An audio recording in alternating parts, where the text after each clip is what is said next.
Good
afternoon, ladies and gentlemen. If I can just have your attention for 2 seconds. Our service for Eric will be commencing shortly. I just ask if you've brought a mobile phone in with you, just make sure it's on silent or switched off. Thanks, everyone.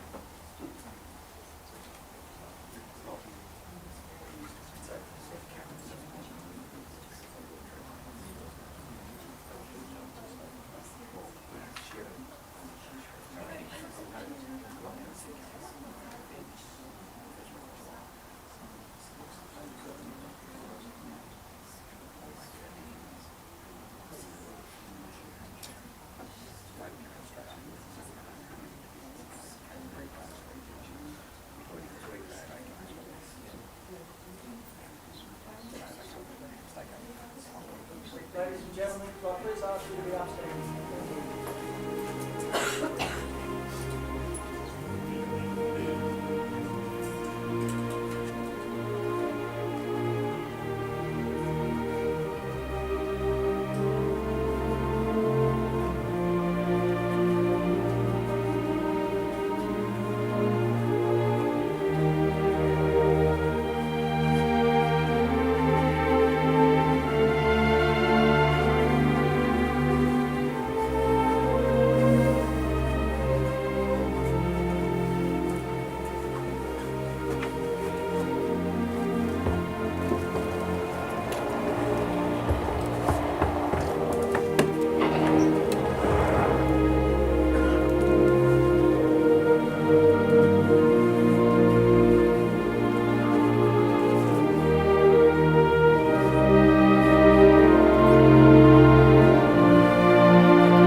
Good afternoon, ladies and gentlemen.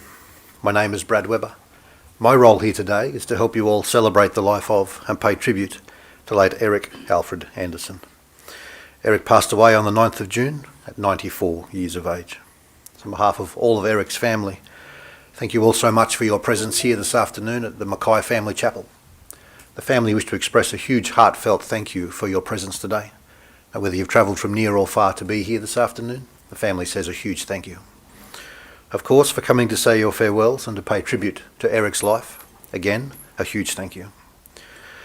For those that have joined us online this afternoon, the family would like to say thank you for taking time out of your day and joining us with your online presence. As much as your thoughts and prayers are with us here in the chapel saying farewell this afternoon, please know that our thoughts and prayers are also with you having to say your farewells through a computer screen. Special mention needs to go to Eric's brother-in-law John and sister-in-law Valerie Rose in Bellingen, and to John and Cheryl Mumford. Thank you so much for joining with us this afternoon. I'm going to ask Kieran and Liam to come forward. They're going to open this afternoon's service with a reading for us.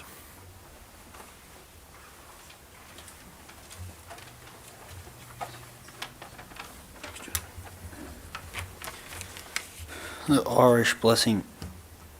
'Tis only who we grieve, they do not leave, they are not gone. They look upon us still, they walk among the valleys now, they stride upon the hill. Their smile is in the summer sky, their grace is in the breeze. Their memories whisper in the grass, their calm is in the trees. Their light is in the winter snow, their tears are in the rain. Their merriment runs in the brook, their laughter in the lane, their gentleness in the flowers. They sigh in autumn leaves. They who do not leave, they are not gone. 'Tis only we who grieve. If only we could see the splendour of the land to which our loved ones are called from, you and me, we'd understand.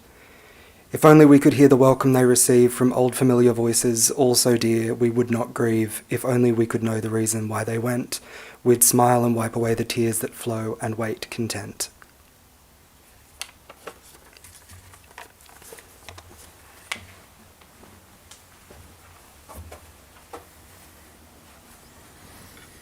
Thanks, gentlemen. Paul, you ready to come forward and share?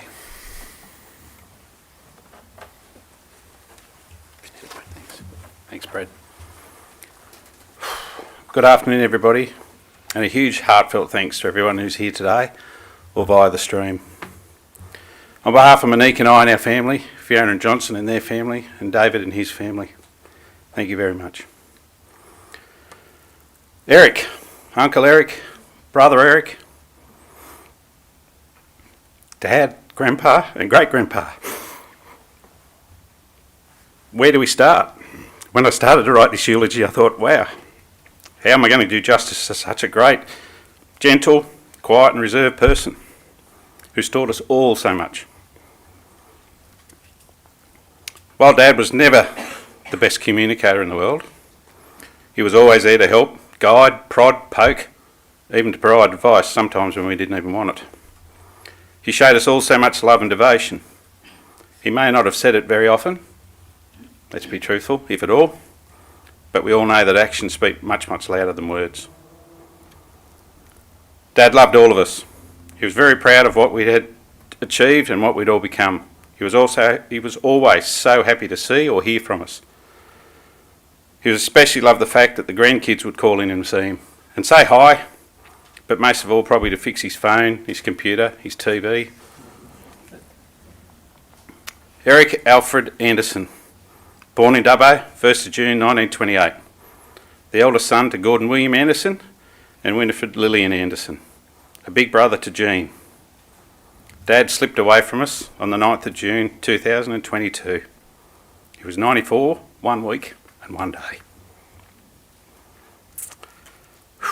Dad grew up in a loving family who moved around a bit, lived in Dubbo, lived in Gilgandra, went to the big smoke of Sydney, well, Liverpool, and to Newcastle.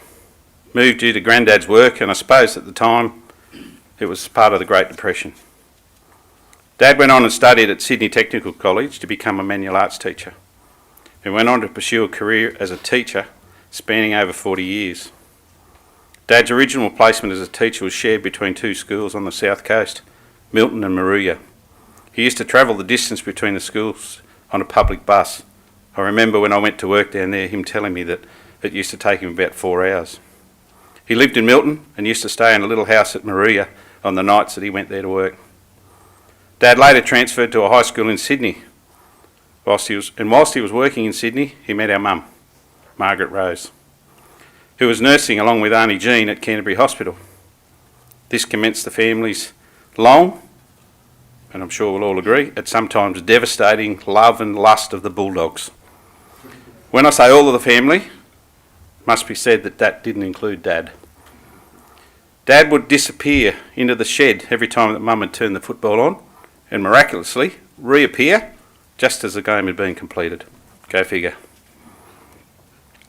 Mum and Dad were married in Bellingen on the 12th of May 1956 and went on to live in Tamworth, where Dad was appointed as the head teacher of industrial arts at the Tamworth High School. Whilst in Tamworth, Mum and Dad welcomed the arrival of their eldest child David on the 13th of March 1964, followed shortly after by their daughter Fiona on the 29th of January 1965. Dad was offered a promotion to go to a brand new school in Dubbo in 1967, Dubbo South High, and was given the role of the Master of Technical Studies with a number of woodworking, tech drawing and metalworking teachers reporting to him. Whilst in Dubbo, Mum and Dad welcomed me into the family with my arrival in August of '68. Dad loved teaching and was respected and loved by many of the students that he taught up until his retirement in 1986. An example of such was a message sent to me one of his past students over the last week, and I'll read it. Paul and family, so sorry to hear of the passing of Dad. I have fond memories of Mr. Anderson teaching me tech drawing at Dubbo South High School. Many of those foundational lessons that he gave me are part of my everyday toolbox that I use every day at work. Without his patience and care, I would not have achieved half of what I've achieved today. Dad was married to Mum for 50 years. They were a team and they built a good life together. They had a true partnership, working together to raise their family and always there for each other in good times and in bad. When Mum confronted her cancer, he was there to support her, and in the last year of her life, he looked after her at home for as long as he possibly could. I think we can all smile when we think back of them together. Dad was always waiting patiently while Mum chatted to whoever she'd seen. He was walking ahead when she stopped in the street to see every person every couple of metres, because she might have met them somewhere. He even set up a permanent phone in the kitchen so she was comfortable whenever the family or friends called and she could talk for hours and hours and hours. We all lived and grew up in front of the high school in Dubbo and Fitzroy Street, and at one stage we even had a gate in the back fence so Dad could get to school easily and come home for lunch with Mum. On any day, before or after school breaks, Dad could be found in his little shoebox of an office, getting ready for lessons or helping someone who needed or wanted that extra little bit of help. We all went to school at Dubbo and at times were taught by Dad. I can't speak for everybody else, but yeah, that was interesting for me. Dad was an active member of the Dubbo City Choristers and with Mum would perform in many events throughout the Central West. He was also involved in the Scouting network and was a district commander overseeing Scout and Cub troops across regional New South Wales. I think we even found some of his old uniforms when we moved Dad out of Closebourne. Dad became heavily involved in the Dubbo City Eisteddfod Committee and was the treasurer on that for many, many years. Only last week when cleaning out his room at Killarney Vale, we found some old Eisteddfod ticket books.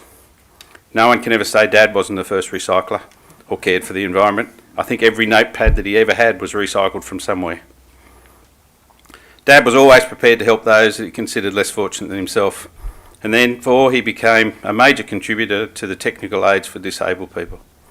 Dad enjoyed making items for disabled people to help them with their everyday life activities and to make their life at home easier and more endurable. Dad made everything from tap handles to ramps and chairlifts. He enjoyed designing those things as much as he did experiment and building them in his workshop. After Dad retired in '86, he got involved in Probus and again found himself on the committee. Given Dad's past and his organisational skills and traits, he was always in demand for some role on some group for somebody. For a little bloke, didn't have much to say and didn't say anything very often, people listened. and they listened when he did speak and usually followed his advice. Not really sure what happened to us. Mum and Dad lived in the same house in Fitzroy Street until Dad decided that living in a large family home in Dubbo was becoming too difficult, and he moved to Closebourne Village in Morpeth in 2015. After taking loads and loads of stuff to the tip and to the recycling centre and donating thousands of tools and other stuff to the men's shed, we moved Dad across to Morpeth. Mum and Dad had made some wonderful caring friends in all the places they lived, which goes to testament to his character and his helping nature. Dad really enjoyed living in his little villa at Closebourne and was heavily involved in the committee, organising day trips around the region and the village bus. As Dad got a little bit older, we arranged for home care services to help him with the cleaning and the shopping. He would often tell me, "I went shopping today with so-and-so and they were really good. They took me to Bunnings." Dad loved Bunnings. He said, "I was able to get some more timber. I got some paint and I got some glue. I got whatever I need for my next project." Dad loved to make us all timber things, and I know he has a little box for every single thing you can ever think of. Even the rolls of baking powder and Glad wrap had a little box to live on top of the fridge. We were also lucky that when we left home, Dad would make us a lounge suite or a bed just to help us along our way. I'm not sure if it was his idea to tell us to hurry up, or in reality it was Dad's way of giving us a hand to make a go for a life for ourselves. He made us tables, cabinets, wardrobes, just about anything you could imagine. I think all of our grandkids, and now our all of his grandkids and now his great grandkids have had or have timber toys made by Grandpa. Everything from dumper trucks and planes for Kieran and Liam and Ethan to horse stables and dole houses for Chelsea. He made them puzzles and pull-alongs, trikes and everything else in between. We still have many of them home now for Alex and soon Oscar to be pulling around and out of the cupboard and zooming all over our house and yard. It will always be a very fitting memory of Grandpa and Great-Grandpa. It was the 15th of February last year that we discovered that Dad had the first of a few mini strokes. He'd been suffering with difficulty in swallowing for a few months, and after all of us nagging him, Monique and Fiona nagging him, he went to the doctor. She quickly referred him to a speech pathologist who confirmed what we'd all dreaded. The mini strokes had impacted his ability to swallow, and he would have to adjust his diet. He was admitted to Maitland Hospital, where they ran more and more tests and gave him a new diet of thickened foods and pureed foods.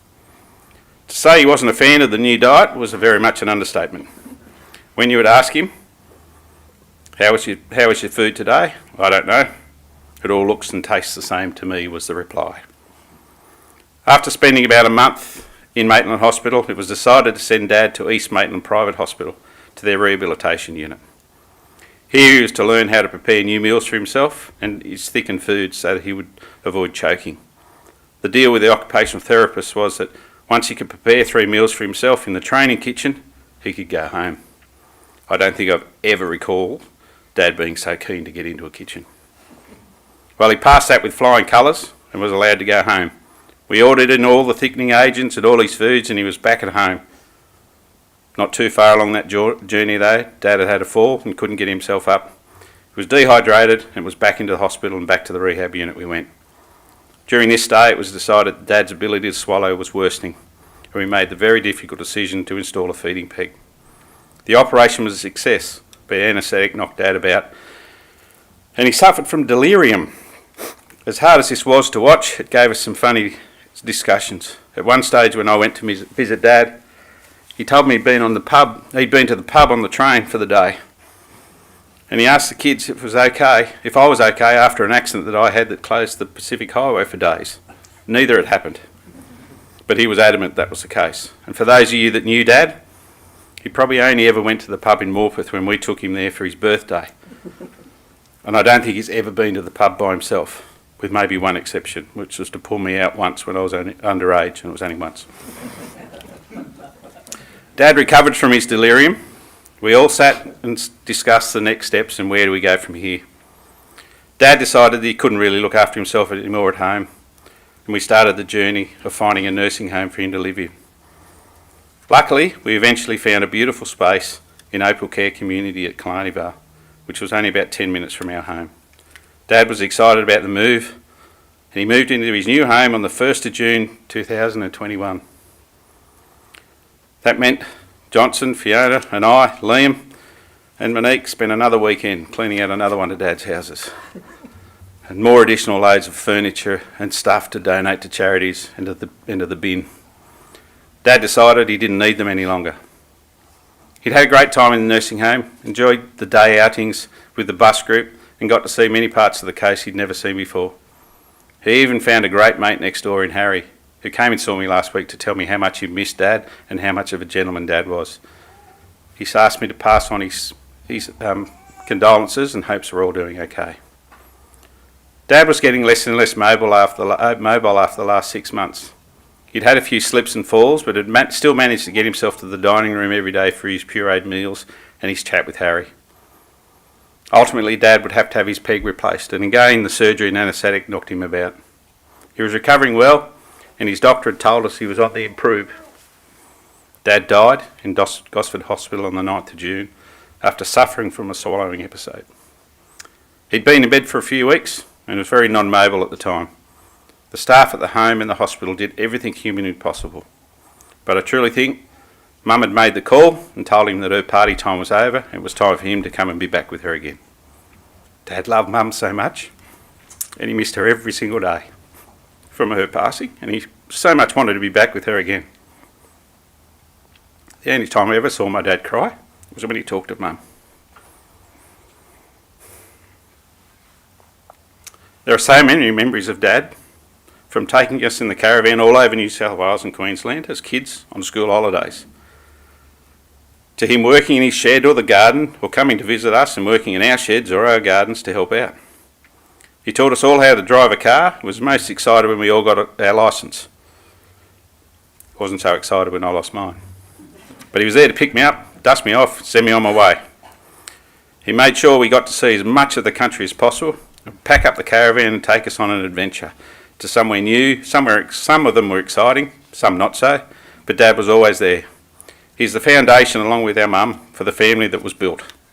When Mum passed, Dad took on the responsibility of sending birthday cards, attending school assemblies and grandparents' days, and every now and then he would even give you a call to see how things were going and what was happening. But most of the time, I think his phone dials were broken because we had to call him. Like all of us, Dad had his idiosyncrasies. He only liked music written by Bach and Chopin. He even played it in his workshop over the noise of a bandsaw or a circular saw. To Dad, modern groups like ABBA were just noise. And he would often tell us, you can't even understand the words. Dad believed it had to be 40 degrees plus before you needed to turn on an air conditioner, and you never had it on in the car. That's what windows were for. I can still remember him telling me, it's a waste of petrol, you know, as we were complaining, melting into the back seat of the car during a Dubbo summer. Restaurants didn't rate to Dad unless they served fish and chips, and he would love to tell us, when we'd ask him how it was, it's all right, don't think I'd order it again though. Only to order exactly the same thing the next time we went out for lunch or dinner at the same place. Dad, we'll all miss you so much, your dry sense of humour, your sage advice, and this is the best part, or the silence you gave us when you thought we were crazy. We love you, but we know you're in a better place with Mum and family, and will be forever looking after us all. I can now see him waiting patiently for Mum to stop chatting before they head out for fish and chips and a can of lemon squash, or an apple juice, and saying, I've had better. We'll all miss him greatly, but remember him forever. I read a book the other day that said, don't ever think for one day they're gone. They're just in a different place and have a new medium to communicate with you from. Well, Dad, I look forward to that advice and that chat when you're ready. And only as Dad could ever say, so. Thank you.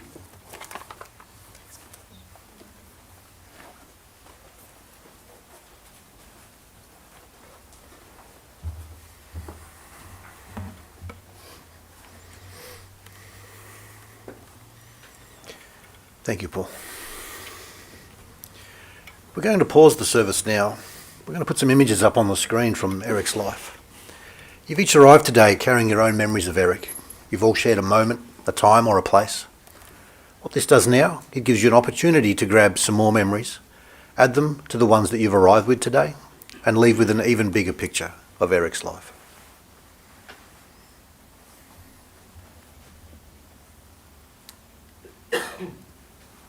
Amen.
It is now time for us to commit Eric's physical body to the elements. Before we do that, however, let us each be thankful and grateful for Eric's life. I'm going to ask each of you to pause and remember the impact that Eric's life has had on your own. You'll each remember Eric's life by the memories that he leaves behind. Those of us who feel deeply may grieve deeply. No philosophy or religion ever taught to us can prevent that natural reaction from the human heart. We come into this world with nothing, we depart with nothing. However, the memories that we leave behind with family and with friends, well, they're a mark of our life success. I'm sure you'll each agree that Eric was a very successful man. Eric, as you watch over those you loved, I know that when they listen to the ocean, it will be your whispers they hear. When a cool breeze caresses their cheeks, it will be your spirit passing by. You are not gone from us. You'll be watching over your family and guiding them towards the future. Try not to think of today as goodbye. Try thinking of today as thank you. Thank you for touching our lives and giving us joy. We thank you for the memories that we will cherish forever. We thank you for the good times and for your loyalty to family and friends.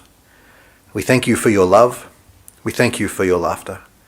Your life we honour, your departure we accept, and your memories we will cherish. Can I please ask Ethan and Chelsea to come forward and share a scripture reading each with us?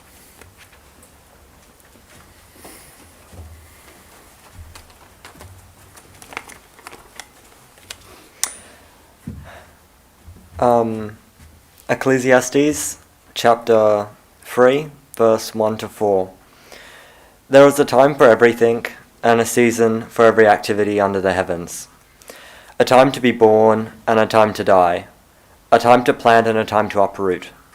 A time to kill and a time to heal. A time to tear down and a time to build. A time to weep and a time to laugh. A time to mourn and a time to dance. Thank you. At that time Jesus said in reply, I give praise to you, Father, Lord of heaven and earth, for although you have hidden these things from the wise and the learned, you have revealed them to the childlike. Yes, Father, such has been your gracious will.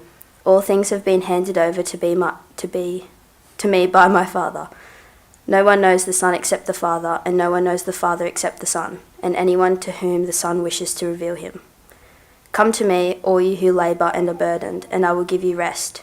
Take my yoke upon you and learn from me, for I am meek and humble of heart, and you will find rest for yourselves. For my yoke is easy and my burden light. The Gospel of the Lord.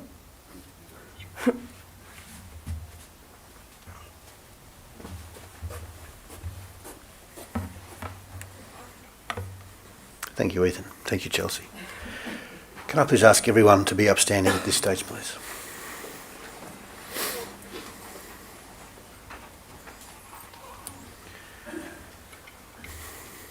In grief at your death, but gratitude for your life, and for the privilege of sharing it with you, we now tenderly and reverently commit the body of our loved one Eric for cremation. No eye has seen, nor ear heard, nor the human heart conceived what God has prepared for those who love him. Into your hands, O Lord, we humbly entrust Eric into your keeping. In this life you embraced him with your tender love and opened to him the gate of heaven. As you welcome Eric into your arms, we know that there will be no sorrow, no weeping, and no more pain. There will be fullness of peace and joy and love. Earth to earth, dust to dust. Today, Eric, we bid you peace, and we bid you farewell. Please feel free this afternoon to join me in the Lord's Prayer. Our Father, which art in heaven, hallowed be thy name. Thy kingdom come, thy will be done on earth as it is in heaven. Give us this day our daily bread, and forgive us our trespasses, as we forgive those that trespass against us. Lead us not into temptation, but deliver us from evil. For thine is the kingdom, the power, and the glory, for ever and ever. Amen. Please be seated, ladies and gentlemen. Well, today you've all come together to say farewell to the Eric you know. You now greet the Eric who will live on in your thoughts and your memories. Please rejoice in the happy memories of his life. We are grateful that he's lived, grateful that we've seen his face, heard his voice, felt the touch of his hand, shared his love and shared his friendship. Once again this afternoon, on behalf of the family, thank you once again for your presence here today. For those that have joined us online, again, we thank you for your online presence this afternoon.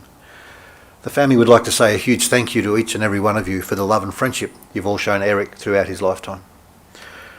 Once today's service concludes, I'm going to ask you all to head straight across to the tea rooms in the top corner of the car park. We'll be sharing a cup of tea, a bite to eat together. Most importantly though, as I mentioned earlier, you've each arrived today carrying your own memories of Eric. You've all shared a moment, a time, a place. There's a chance that some of you may even be carrying stories that most in this room haven't heard before of Eric. When you're all assembled together this afternoon having a cup of tea and a bite, the important thing is sharing those stories that you are each carrying. Find someone who hasn't heard the story that you have and please share it with them. The more we share those stories with one another, the more that Eric will live on in our memories, in our thoughts and in our hearts.